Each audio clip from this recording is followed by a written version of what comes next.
Hello ವೀಕ್ಷಕರೇ, ನಮಸ್ಕಾರ. ತಮ್ಮೆಲ್ಲರಿಗೂ ಭಾಗ್ಯ ಟಿವಿಗೆ ಸ್ವಾಗತ, ಸುಸ್ವಾಗತ. ಹೊಸ ವರ್ಷದ ಹೊಸ ಹರುಷದ ಯುಗಾದಿ ಹಬ್ಬ ಬರ್ತಾ ಇದೆ. ಈ ಯುಗಾದಿ ಹಬ್ಬಕ್ಕೆ ತಮಗೆಲ್ಲರಿಗೂ ಅಡ್ವಾನ್ಸ್ ಆಗಿ ನಾನು ಹಬ್ಬದ ವಿಶೇಷನ ತಿಳಿಸ್ತಾ ಇದ್ದೀನಿ ಭಾಗ್ಯ ಟಿವಿ ಮೂಲಕ. ಹೋಳಿಗೆ ಅಂತಕ್ಕಂಥದ್ದು ಒಂದು ಸಂಭ್ರಮದಲ್ಲಿ ಮಾಡ್ತಕ್ಕಂಥ ತಿಂಡಿ ಪದಾರ್ಥ. ಅದಕ್ಕೆ ಹೊಸ ವರ್ಷದ ದಿನ ಹೋಳಿಗೆ ಮಾಡಿ ಸಿಹಿ ಊಟ ಮಾಡಿ ಎಲ್ಲರೂ ಸಂಭ್ರಮಿಸ್ತಾರೆ. ನಿಜ ಹೇಳಬೇಕಂತಂದರೆ ಹೋಳಿಗೆ ಅಂತಕ್ಕಂಥದ್ದು ಬರೀ ಹಬ್ಬದ ದಿನ ಮಾಡ್ತಕ್ಕಂಥ ಒಂದು ಪದಾರ್ಥ ಅಲ್ಲ. ಬರೀ ವ್ಯಾಲೆಂಟೈನ್ಸ್ ಡೇ ದಿನ ಪ್ರೀತಿ ಮಾಡಿದ್ರೆ ಅದು ಪ್ರೀತಿ ಅನ್ಸಲ್ಲ. ಯಾಕೆಂದರೆ ಪ್ರೀತಿ ಅನ್ನೋದು ಸದಾ ಇರಬೇಕು. ಅದೇ ರೀತಿ ಮನೆಗಳಲ್ಲಿ ಯುಗಾದಿ ಹಬ್ಬ ಬಿಟ್ಟು ವರ್ಷದ ಯಾವುದೇ ದಿನ ಒಬ್ಬಟ್ಟು ಮಾಡಿದ್ರು, ಹೋಳಿಗೆ ಮಾಡಿದ್ರು, ಅವತ್ತಿನ ದಿನ ಯುಗಾದಿ ಸಂಭ್ರಮನೇ ಮನೆ ಮಾಡಿರುತ್ತೆ.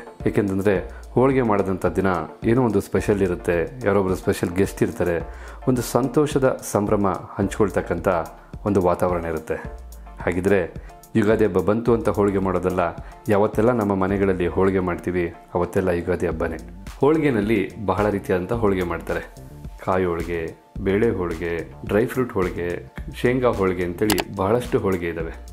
ಅದರಲ್ಲೂ ನಾವು ನಿಮಗೆ ಇವತ್ತು ಡಿಫ್ರೆಂಟಾಗಿ ತೋರಿಸ್ತಾ ಇರ್ತಕ್ಕಂಥ ಹೋಳಿಗೆ ಕೋವಾದಲ್ಲಿ ಮಾಡ್ತಕ್ಕಂಥ ಹೋಳಿಗೆ. ಕೋವಾ ಒಬ್ಬಟ್ಟು ಅನ್ಬೋದು ಅಥವಾ ಕೋವಾ ಹೋಳಿಗೆ ಅಂತ ಹೇಳ್ಬೋದು.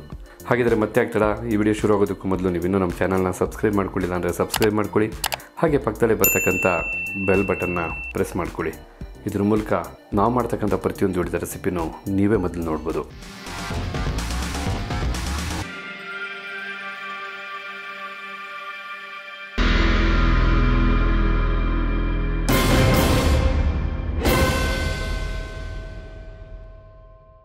ಹಾಗಿದ್ರೆ ಡಿಫ್ರೆಂಟ್ ಆದಂಥ ಕೋವಾ ಹೋಳಿಗೆ ಮಾಡೋದಕ್ಕೆ ಬೇಕಾದಂಥ ಪದಾರ್ಥಗಳನ್ನ ನೋಟ್ ಮಾಡ್ಕೊಳ್ಳೋಣ. ಮೈದಾ ಹಿಟ್ಟು 1 ಕಪ್ನಷ್ಟು, ಚಿರೋಟಿ ರವೆ 1 ಕಪ್ನಷ್ಟು, 2 ಟೇಬಲ್ ಸ್ಪೂನಷ್ಟು ಕಡಲೆ ಹಿಟ್ಟು, ಹಾಗೆ 200 ಗ್ರಾಮಷ್ಟು ಸಿಹಿ ಕೋವಾ, 100 ml ಎಣ್ಣೆ, ಹಾಗೆ ಸಕ್ಕರೆನ 2 ಏಲಕ್ಕಿಕಾಯಿ ಸೇರಿಸಿ 3/4 ಕಪ್ಪಷ್ಟು ಸಕ್ಕರೆ ನಾವಿಲ್ಲಿ ಪುಡಿ ಮಾಡಿಟ್ಕೊಂಡಿದ್ದೀವಿ. ಜೊತೆಗೆ 2 ಟೇಬಲ್ ಸ್ಪೂನಷ್ಟು ತುಪ್ಪ. ಇದಿಷ್ಟು ಸಿಹಿ ಕೋವಾದ ಹೋಳಿಗೆ ಅಥವಾ ಒಬ್ಬಟ್ಟು ಮಾಡೋದಕ್ಕೆ ಬೇಕಾದಂಥ ಪದಾರ್ಥಗಳು. ಈಗ ಯಾವ ರೀತಿ ಇದನ್ನೆಲ್ಲ ಉಪಯೋಗಿಸಿ ಹೋಳಿಗೆ ಮಾಡೋದು ಅಂತ ನೋಡ್ಕೊಳ್ಳೋಣ. ಓಕೆ, ಈಗ ನಾವು ಇಲ್ಲೊಂದು ಬೌಲ್ನ ತೊಗೊಂಡಿದ್ದೀವಿ. ಈ ಬೌಲ್ಗೆ ನಾವೀಗ ಚಿರೋಟಿ ರವೆನ ಆ್ಯಡ್ ಮಾಡ್ಕೊತಾ ಇದ್ದೀವಿ. ಹಾಗೆ ಇದಕ್ಕೆ ಮೈದಾ ಹಿಟ್ಟನ್ನು ಸಹ ಆ್ಯಡ್ ಮಾಡ್ತಾ ಇದ್ದೀವಿ. ಇದಕ್ಕೀಗ ಸ್ವಲ್ಪ ನೀರನ್ನ ಹಾಕಿ ಬೆರೆಸ್ಕೋಬೇಕಾಗತ್ತೆ. ಸ್ವಲ್ಪ ಮಟ್ಟಿಗೆ ನೀರು ಹಾಕ್ಕೊಳ್ಳಿ. ಈ ರೀತಿಯಾಗಿ ಸ್ವಲ್ಪನೇ ನೀರಾಗಿ ಕಲಿಸ್ಕೊಳ್ಳಿ. ಒಬ್ಬಟ್ಟು ಮಾಡೋದಕ್ಕೆ ಬೇಕಾದಂಥ ಅದಕ್ಕೆ ನಾವು ಇದನ್ನು ಕಲಿಸ್ಕೋಬೇಕಾಗುತ್ತೆ. ಚಿರೋಟಿ ರವೆ ಮತ್ತು ಮೈದಾನ ಈ ರೀತಿ ಕಲಿಸ್ಕೊಳ್ಳಿ. ಸ್ವಲ್ಪ ಗಟ್ಟಿಯಾಗಿ ಕಲಿಸ್ಕೊಳ್ಳಿ, ಯಾಕೆಂದರೆ ನಿಮಗೆ ಲಟ್ಟಿಸ್ಕೊಳ್ಳೋದಕ್ಕೆ ಚೆನ್ನಾಗಿರಬೇಕು. ತುಂಬ ತೆಳುವಾಗಬಾರ್ದು. ಬೇಕಿದ್ರೆ ಸ್ವಲ್ಪ ಗಟ್ಟಿ ಆದರೆ ನೀರು ಹಾಕ್ಕೋಬೋದು, ತುಂಬ ತೆಳುವಾದರೆ ಕಷ್ಟ. ಒಂದು ಚಪಾತಿ ಹಿಟ್ಟಿಗಿಂತ ಸ್ವಲ್ಪ ತೆಳ್ಳಕ್ಕೆ ಇದನ್ನು ಕಲಿಸ್ಕೋಬೇಕಾಗುತ್ತೆ. ತುಂಬ ನೀರಾಗಿ ಕಲಿಸ್ಬಾರ್ದು. ನಾವಿವಾಗ ಇದಕ್ಕೆ ಎಣ್ಣೆನ ಆ್ಯಡ್ ಮಾಡ್ತಾಯಿದ್ದೀವಿ. ಸ್ವಲ್ಪ ಎಣ್ಣೆ ಹಾಕ್ಕೊಂಡು ಮತ್ತೆ ಇದನ್ನು ಕಲಿಸ್ಕೋಬೇಕಾಗತ್ತೆ.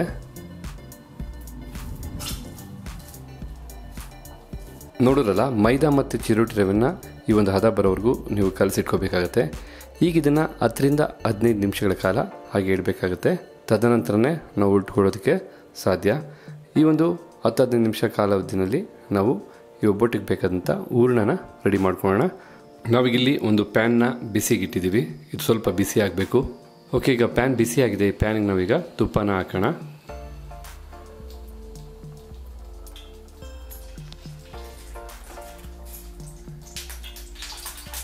ಈಗ ತುಪ್ಪ ಸ್ವಲ್ಪ ಬಿಸಿ ಆಗಿದೆ. ಈಗ ಇದಕ್ಕೆ ಕಡಲೆ ಹಿಟ್ಟನ್ನ ಆ್ಯಡ್ ಮಾಡಬೇಕು. ಕಡಲೆ ಹಿಟ್ಟನ್ನ ತುಪ್ಪದಲ್ಲಿ ಸ್ವಲ್ಪ ಹೊತ್ತು ಹುರ್ಕೋಬೇಕಾಗತ್ತೆ. ಈ ಕಡಲೆ ಹಿಟ್ಟಲ್ಲಿರ್ತಕ್ಕಂಥ ಹಸಿ ವಾಸನೆ ಹೋಗೋವರೆಗೂ ನಾವು ಇದನ್ನು ಬಿಸಿ ಮಾಡ್ಕೋಬೇಕು. ಇದನ್ನು ಚೆನ್ನಾಗಿ ಇದೇ ರೀತಿ ಮಿಕ್ಸ್ ಮಾಡ್ಕೊಳ್ತಾ ಇರಿ. ಈಗ ಇಲ್ಲಿ ಕಡಲೆ ಹಿಟ್ಟನ್ನ ತುಪ್ಪದಲ್ಲಿ ಹುರ್ಕೊಂಡಾಗಿದೆ. ಈಗ ನಾವು ಇದಕ್ಕೆ ಕೋವಾನ ಆ್ಯಡ್ ಮಾಡ್ತಾ ಇದ್ದೀವಿ.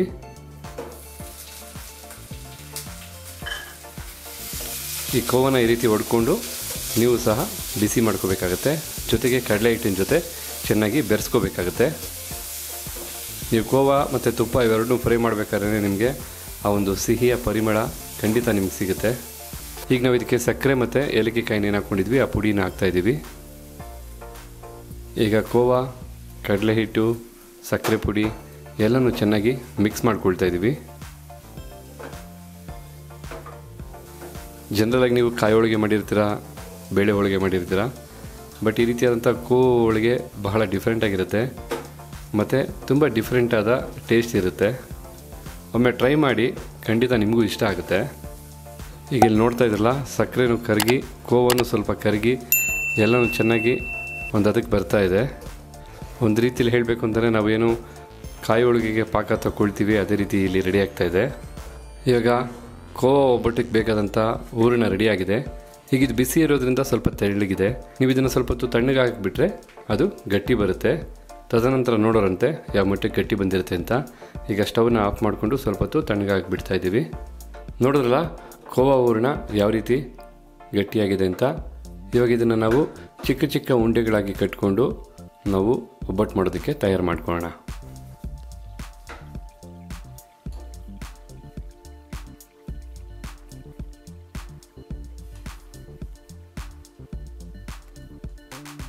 ಈ ರೀತಿಯಾಗಿ ಚಿಕ್ಕ ಚಿಕ್ಕ ಉಂಡೆಗಳಾಗಿ ನಿಮ್ಗೆ ಬೇಕಾದಂಥ ಸೈಜ್ಗೆ ಮಾಡ್ಕೋಬೇಕಾಗುತ್ತೆ. ಈಗ ಇದನ್ನೆಲ್ಲ ನಾವು ಒಬ್ಬಟ್ಟಿನ ಆಕಾರಕ್ಕೆ ತಟ್ಟಿ ಬೇಯಿಸ್ಕೋಬೇಕಾಗುತ್ತೆ. ಈ ರೀತಿಯಾಗಿ ನೀವು ಒಂದು ಎಣ್ಣೆ ಕವರ್ನ ತೊಗೋಬೇಕಾಗುತ್ತೆ. ಈಗ ಇದಕ್ಕೆ ನಾವು ಚಿರೋಟಿ ರವೆ ಮತ್ತು ಮೈದಾನೇನು ಕಲಸಿಟ್ಕೊಂಡಿದ್ವಲ್ಲ ಅದನ್ನು ಈ ರೀತಿಯಾಗಿ ನೀವು ಸಹ ಮಾಡ್ಕೋಬೇಕು. ಈಗ ಇದರ ಮಧ್ಯೆ ನಾವು ಕೋವಾ ಹೂರಣನ ಇಟ್ಟು ನಾವು ಯಾವ ರೀತಿ ಒಂದು ಬೇಳೆ ಒಬ್ಬಟ್ಟನ್ನ ತಟ್ಕೋತೀವಿ ಅದೇ ರೀತಿ ತಟ್ಟಬೇಕಾಗತ್ತೆ.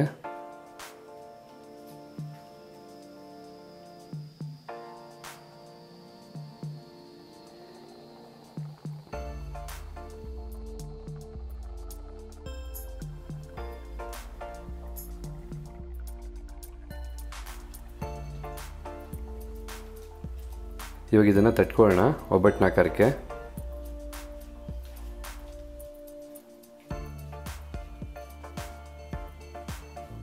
ನಿಮ್ಗೆ ಎಷ್ಟು ಸಾಧ್ಯ ಆಗುತ್ತೋ ಅಷ್ಟು ತೆಳುಕ್ಕೆ ಇದನ್ನು ತಟ್ಕೋಬೇಕಾಗುತ್ತೆ.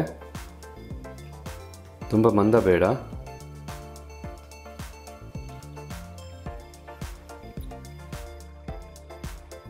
ಈಗ ಕೋವಾ ಒಬ್ಬಟ್ಟು ಒಂದು ಸ್ಟೇಜ್ವರೆಗೂ ರೆಡಿಯಾಗಿದೆ. ಓಕೆ, ಈಗ ನಾವಿಲ್ಲಿ ಒಂದು ತವಾನ ಬಿಸಿಗಿಟ್ಟಿದ್ದೀವಿ. ಈ ತವ ಮೇಲೆ ಒಬ್ಬಟ್ಟನೀಗ ಬೇಯಿಸ್ಕೊಳ್ಳೋಣ. ಈಗ ಇಲ್ಲಿ ತವ ಬಿಸಿ ಆಗಿದೆ, ಸ್ವಲ್ಪ ಎಣ್ಣೆ ಹಾಕ್ಕೊಳ್ಳೋಣ ತವ ಮೇಲೆ. ಈ ರೀತಿಯಾಗಿ ಎಣ್ಣೆ ಹಾಕ್ಕೊಂಡು ನಾವೇನು ಒಬ್ಬಟ್ಟಿಗೆ ಹೊರಟು ಇಟ್ಕೊಂಡಿದ್ದೀವಿ ಅದನ್ನು ನಾವೀಗ ತವ ಮೇಲೆ ಬೇಯಿಸ್ಕೊಳ್ಳೋಣ. ಮೇಲೂ ಸಹ ಸ್ವಲ್ಪ ಎಣ್ಣೆ ಹಾಕ್ಕೊಳ್ಳಿ, ಏಕೆಂದರೆ ಇದನ್ನು ತಿರುಗಿಸಿದಾಗ ತವಾಗೆ ಅದು ಅಂಟಬಾರ್ದು. ನೀವು ಯಾವಾಗಲೂ ಕಾಯಿ ಒಬ್ಬಟ್ಟು ಬೇಳೆ ಒಬ್ಬಟ್ಟು ಅಂತ ಮಾಡ್ತಾ ಇರ್ತೀರ. ಒಂದೇ ರೀತಿಯಾದಂಥ ಒಬ್ಬಟ್ಟು ತಿಂದು ತಿಂದು ನಿಮಗೂ ಏನಾದ್ರು ಡಿಫ್ರೆಂಟ್ ರುಚಿ ಬೇಕು ಅನಿಸುತ್ತೆ. ಅಂಥ ಒಂದು ಸಂದರ್ಭದಲ್ಲಿ ಈ ರೀತಿಯಾದಂಥ ಕೋವಾ ಒಬ್ಬಟ್ಟನ್ನ ನೀವು ಖಂಡಿತ ಮಾಡ್ಕೊಂಡು ತಿನ್ಬೋದು. ತುಂಬ ಚೆನ್ನಾಗಿರುತ್ತೆ, ಡಿಫ್ರೆಂಟಾಗೂ ಸಹ ಇರುತ್ತೆ. ಈಗಿಲ್ಲಿ ಕೋವಾ ಒಬ್ಬಟ್ಟು ಬೆಂದು ರೆಡಿಯಾಗಿದೆ. ಇದೇ ರೀತಿ ನಾವು ಎಲ್ಲ ಒಬ್ಬಟ್ಟುಗಳನ್ನೂ ಬೇಯಿಸ್ಕೊಳ್ಳೋಣ.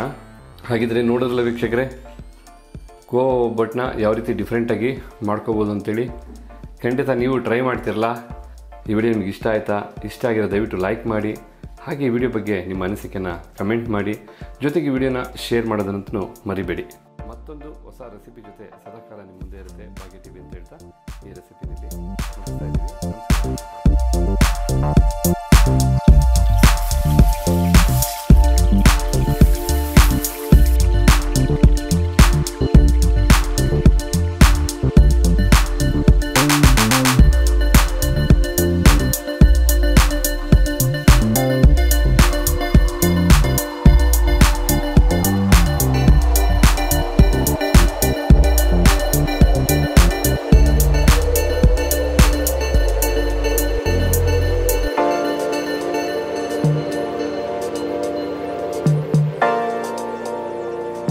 ಮತ್ತೊಮ್ಮೆ ಎಲ್ಲರಿಗೂ ಯುಗಾದಿ ಹಬ್ಬದ ಆರ್ಥಿಕ ಶುಭಾಶಯಗಳು.